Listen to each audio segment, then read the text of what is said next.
History के शिक्षार्थी प्रिय हिस्ट्री के शिक्षार्थी अभी देखिए चित्रलिपि जो सिंधु घाटी सभ्यता के चित्रलिपि के नाम से विश्व विख्यात है, जो इंडस वैली सिविलाइजेशन भी जाना जाता है, जो भारत के उत्तर पश्चिम भाग में फैले सिंधु नदी व उसकी सहायक नदी के बीच अवस्थित था। सिंधु घाटी सभ्यता 1924 में तत्कालीन भारतीय पुरातत्व विभाग आर्कियोलॉजिकल सर्वे ऑफ इंडिया के महानिदेशक director general sir John Marshall ने 1924 में एक नई सभ्यता की खोज की थी, जिसे इंडस वैली सिविलाइजेशन, सिंधु घाटी सभ्यता, सिंधु नदी के आसपास क्षेत्र है भारत का उत्तर पश्चिम भाग, राजस्थान, हरियाणा जो ये क्षेत्र है, गुजरात तक, कालीबंगन, लोथल वगैरह जब देखेंगे आप तब इसको पाएंगे। यह सिंधु घाटी सभ्यता के नाम से जाना जाता था। समय रहा था ईसवी पूर्व 2500 से 1500 के बीच। सभी स्थान सिंधु व उसकी सहायक नदियों के में स्थित थे, सिंधु घाटी के सभी स्थान।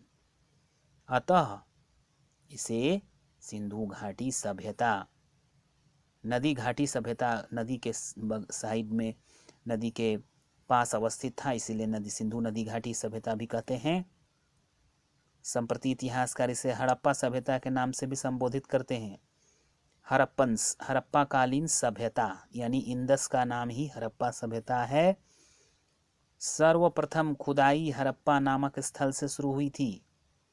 सिंधु घाटी सभ्यता की खोज जब हुई तो प्रथम खुदाई जिस स्थल से की गई उसे हड़प्पा नामक स्थान के नाम से जाना जाता था तथा इसका विस्तार सिंधु घाटी क्षेत्र तक सीमित नहीं था। इस सभ्यता के प्रमुख नगर हड़प्पा यानी जो नगर थे हड़प्पा थे मोहनजोदड़ो, चन्हूदड़ो, अमरी, रोपर, रंगपुर, लोथल और बनावली। इन स्थानों को देखने के लिए भारत के मानचित्र पर सिंधु घाटी सभ्यता सर्च करेंगे तो उत्तर भारत से पश्चिम की ओर आप देखेंगे गुजरात तक सिंधु घाटी सभ्यता के विभिन्न क्षेत्र। इस सभ्यता के सुविस्तृत क्षेत्र को यदि एक त्रिभुज द्वारा प्रकट किया जाए तो उसे तीन भुजाएं क्रमशः 950, 600, 550 मील लंबी होंगी। यानी त्रिभुज आकार आकृति जो 950, 600, 550 मील लंबी होगी। इतने लंबे विस्तृत क्षेत्र पर सिंधु नदी घाटी सभ्यता का विस्तार था।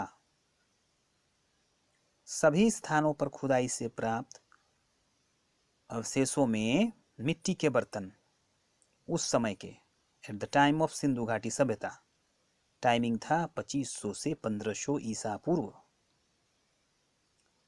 मकानों के निर्माण में प्रयुक्त हुए ईंटें, माप तोल के उपकरण पाए गए थे। यह समानता इस बात को सूचित करती है कि सारा प्रदेश एक व्यवस्था व संगठन के अधीन था। इस सभ्यता के दोनों प्रमुख नगर हड़प्पा और मोहनजोदड़ो अब पाकिस्तान में हैं, लेकिन जिस समय ये नगर थे वह भारत के अंग थे। भारत विभाजन के बाद यह क्षेत्र पाकिस्तान में चले गए। यहाँ की खुदाई से 3 प्रकार के भवन के अवशेष मिलते हैं। कितने प्रकार के? 3 प्रकार के, जिसमें नागरिक के मकान थे एक, सार्वजनिक स्नानागार तथा धर्मस्थल एवं मंदिर यानी भवन 3 प्रकार के निर्मित थे। स्नानागार इसका विख्यात है, विश्वविख्यात जाना जाता है, और नागरिकों के मकान और धर्मस्थल व मंदिर यानी एक संगठित व्यवस्था के अंतर्गत निर्माण किया गया था। मोहनजोदड़ो में एक विशाल स्नानागार मिला है जिसे खुदाई से प्राप्त भवनों में सर्वप्रथम प्रसिद्ध एवं दर्शनीय माना जा सकता है। यह 39 फीट लंबा, 23 फीट चौड़ा, 8 फीट गहरा है। नगरों में अधिकांश मध्यम वर्ग के लोग रहते थे। समाज की इकाई परिवार थी तथा समाज का ढांचा मात्र सत्तात्मक था। यानी इन सब पॉइंट्स को यदि आप नोटिफाई करेंगे तो competitive view point of view से बहुत सहयोगी होगा। पुरोहित, राजकीय कर्मचारी, वैद्य, व्यवसायी, बुनकर, सुनार, लोहार, कुम्हार, कृषक, धातुकार आदि तत्कालीन समाज के अंग थे। आखेट, शतरंज, पासा, जुआ, नृत्य, संगीत द्वारा मनोरंजन का व्यवस्था थी। कृषि आधारित पशुपालन, व्यापार, उद्योग धंधा था। यहाँ पर आर्थिक गतिविधि, विदेशों से व्यापार होता था। आयात निर्यात का जो स्थल मार्गों द्वारा ही संपन्न था।